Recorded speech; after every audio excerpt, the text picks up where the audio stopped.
Loneliness doesn't always look like being alone. Sometimes it shows up as a feeling disconnected, unseen, or like you're carrying everything by yourself. If food has been your go-to in those moments, hear this clearly. It makes sense. Food was there for you. It gave comfort. It gave relief when connection felt out of reach. Today, we're going to talk about why eating when you feel lonely isn't a lack of self-control. It's a learned regulation tool, and that's exactly what helps create real connection without turning food into the only solution. My name is Dara Thomason, and this is episode 238, Love Yourself Thin, Emotional Eating, What to Do When You're Lonely or Disconnected. Have you ever sat at your sewing machine surrounded by beautiful fabric, feeling completely alone, and then found yourself in the kitchen standing up, eating, not even tasting the food? Let's talk about lonely eating. One of the things that we do inside my program is we talk a lot about feelings. This is just a simple emotion wheel that I printed off. As we talk about emotional eating, we have to learn how to feel our feelings so that we can combat this whole emotional eating problem. Okay, so we have to build our emotional intelligence. When we look at lonely, we go to the core. For those of you listening, you can see it in the show notes. For lonely, the core is sad. And then we go to lonely. The next spoke is isolated or abandoned. Loneliness sits on this spectrum between sadness and abandon. It's one of the most painful human emotions and one of the most common triggers for emotional eating. Turning to food makes so much sense. First, food was always there for you. It gave you a predictable boost every single time. Okay? It never rejected you. It never left you. It never disappointed you. You could rely on it, right? It gave you that boost. There's a dopamine feedback loop. So your brain releases dopamine every time you eat, right? So think about before we had delicious things like lots of delicious food. When we had not a lot of food and you had to eat like a grasshopper or something not so tasty, your body gave back a feedback loop saying that was good that you ate. Our brain releases dopamine when you eat, reinforcing that behavior. It kept us alive, eating during scarcity. Food doesn't require vulnerability. You don't have to risk rejection when you reach for a cookie. The problem is food gives a temporary relief, but deepens the disconnection. You feel worse afterwards, more isolated, more ashamed, which makes you less likely to reach out for true connection.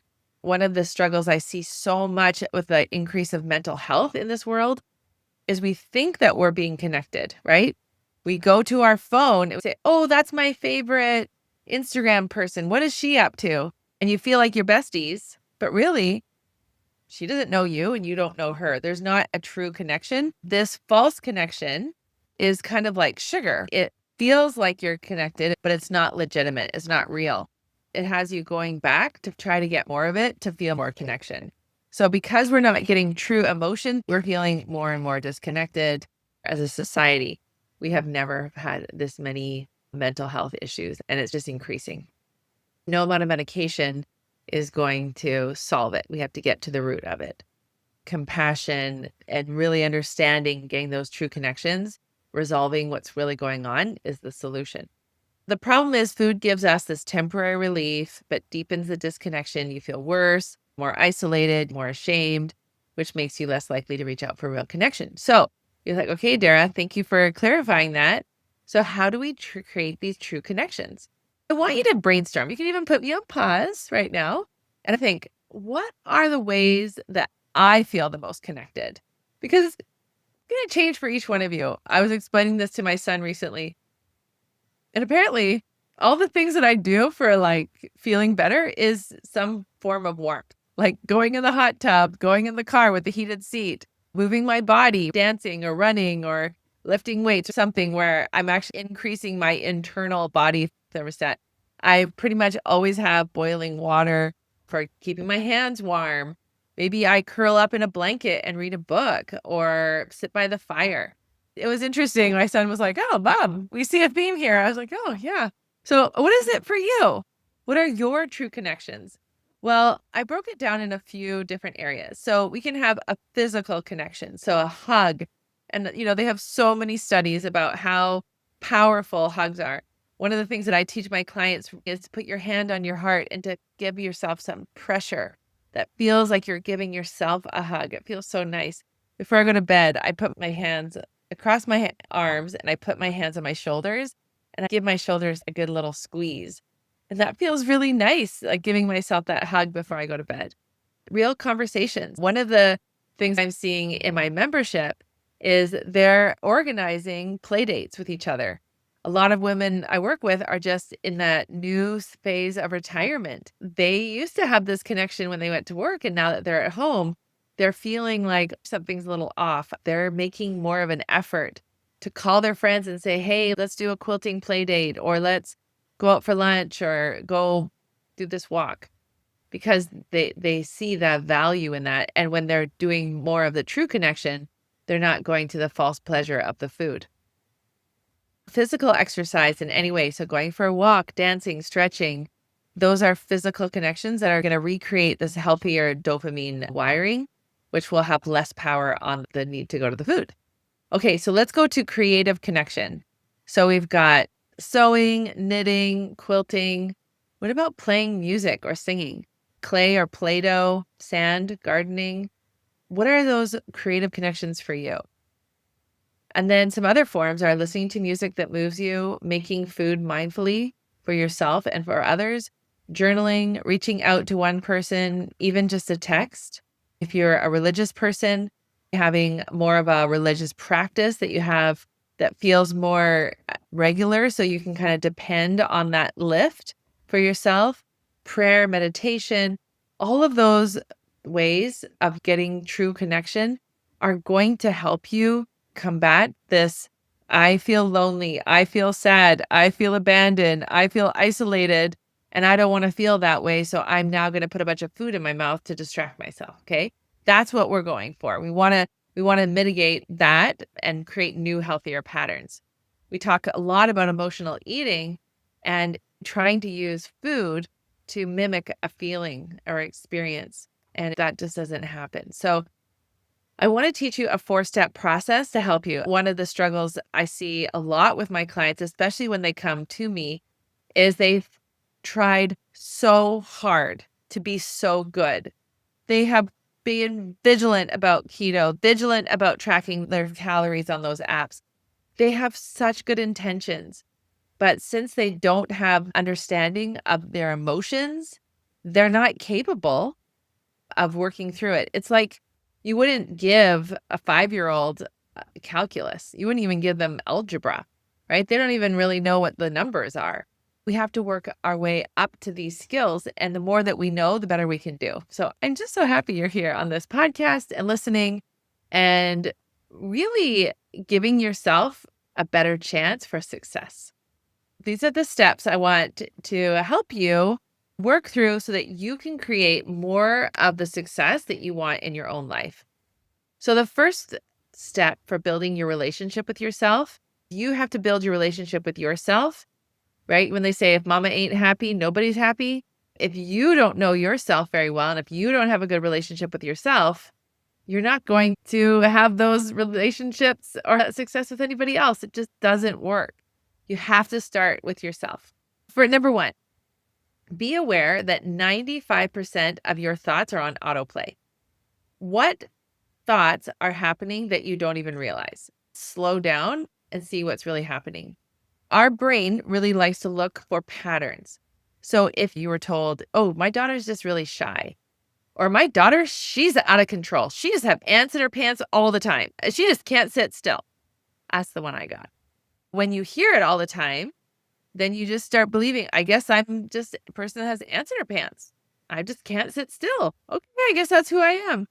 I have a client who's 66 and she came to a retreat last year and she was always told she was shy. She realized she's actually not shy. And so this past year, she's had so much fun being someone who's not shy.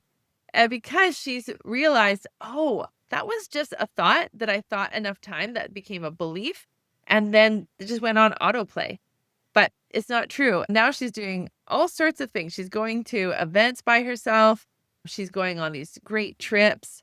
She's experiencing life in a way that she never thought was possible. It's just so much freedom, especially because now she's a widow. Her husband passed away and she's living her best widow life without being shy. Ask you to do this activity. Let's do a thought capture throughout the day. Jot down your thoughts when you notice them. No judgment, just observation. So if you have a thought like, well, I'm just not organized. You're like, well, is that not true? Like, do I pay my bills? What do you mean I'm not organized? Like, who is organized and what does organized look like? My version of being organized is going to be different than your version of organized. My version of organized in my studio is going to be different than in the kitchen. That's going to be different in my car, right? Because we're all different. We're all on a different journey. So we're going to be aware that a thought practiced enough times becomes a belief and then it just goes on autoplay. We want to figure out what thoughts or what beliefs about ourselves are we not even questioning. And then if we discover them, we can evaluate and ask, do I want to keep this or not? So then we have number 3. Now that you've done your thought capture throughout the day to jot down different thoughts about yourself, number 3 is find one thought that you've practiced enough that it's become a belief. This is where we question that belief. Like, nobody wants to hear from me. I'm not too much. I'm not interesting. Is that even true?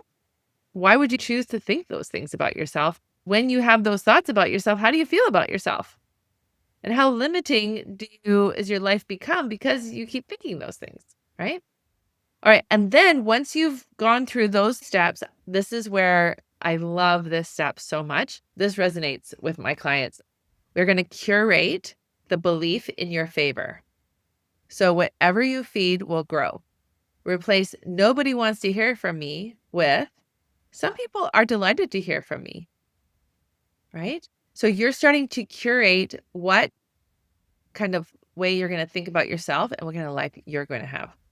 So as you think about building this relationship with yourself, we have creating true connection. What that's going to do is it's going to allow you to not rush away from that feeling of lonely or disconnected. So when you start having that feeling of like, oh, I'm feeling really lonely, you're like, oh, you can just feel lonely. Emotions are just vibrations in our body. We can just feel some loneliness. It's not a big deal. Oh, there it is. It's like a wave. It's just washing over me. And then once that's done, you could say, okay, why am I lonely? What's going on? And you can start curating a life where you are like my clients who start calling their friends and saying, hey, do you want to do a play date? Or, hey, do you want to go to this lake and go for a walk? Or maybe actually just my siblings, myself and my siblings were in the position of a father who has dementia. And so we had a Zoom meeting. It was kind of like a board meeting of the kids of what they do with what our next steps for our father. As we were sitting there on our separate Zooms, how wonderful it was to have that true connection and realizing how sad it is that we aren't doing that more, making that commitment and taking those more positive steps of, hey, you know what, guys, this is really helpful. Let's just do this once, even once a quarter, right? So I want to help you understand the importance of emotional eating, where it came from and how it's on autoplay in our heads and bodies. The more we understand what's happening, the more we can be proactive and start making changes. If you wanted to take a deeper dive, I have this incredible class. I taught a different version of it with emotional eating over the holidays, and it was a hit. The women couldn't get over the tools and strategies in there. I've re-recorded them for all year round. So it doesn't just have the holiday twist. If you want to take advantage of that offer, you've got to check it out, because if you take advantage of it, you will get what's called office hours. And that's what made a huge difference. So you can buy online classes. They're wonderful. And you hope you watch them. But what happens when you have the office hours and take advantage of that, you can say, hey, Dara, when you taught this concept about pause before pantry, I had this question, or I've been trying to do it and I'm not quite there yet. What am I doing wrong? You can get my expert advice and support to help you. So I look forward to seeing you in office hours. You can go ahead and purchase that course. It's going to make such a difference for you because it's not that you're not smart enough. It's not that you're broken. You don't have to have a nutrition degree to lose weight. You don't have to have a private chef to cook for you. You don't have to work out 2 hours a day. What you do need to do is focus your mind and energy on the things that actually create permanent weight loss. And that's what we're going to learn as we continue to dive deep into emotional eating and really understanding your nervous system and how it all works together. And so I want to encourage you to do that. It's been a huge pleasure to spend this time with you. I love that you're here on the podcast. If you love the podcast, it would make such a difference if you make a review for the podcast. Also, if you're listening to this on YouTube, go ahead and ask me questions. I love interacting with all of you. And so stay tuned for next week, where episode 240, where we're going to be talking about bored eating. I'm going to ask you a question that might make you uncomfortable. What is your boredom protecting you from? Make sure to come next week. If you know what you should do, but you can't figure out why you keep falling short, that's the dilemma, isn't it? You have all the knowledge, you know the steps, but something keeps you from following through. That's exactly what we resolve in Love Yourself Thin, my lifetime membership for quilters and creatives, because you don't have a knowledge problem. You have a thinking problem, and that's what we're here to solve. When you join Love Yourself Thin, you get lifetime access to the tools to help you understand why you do what you do so you can finally create permanent weight loss. No more frustration, no more wondering what's wrong with you, just real transformation from the inside out. You can learn more and join at www.darathomason.com. This is where the real work happens. Can't wait to see you there.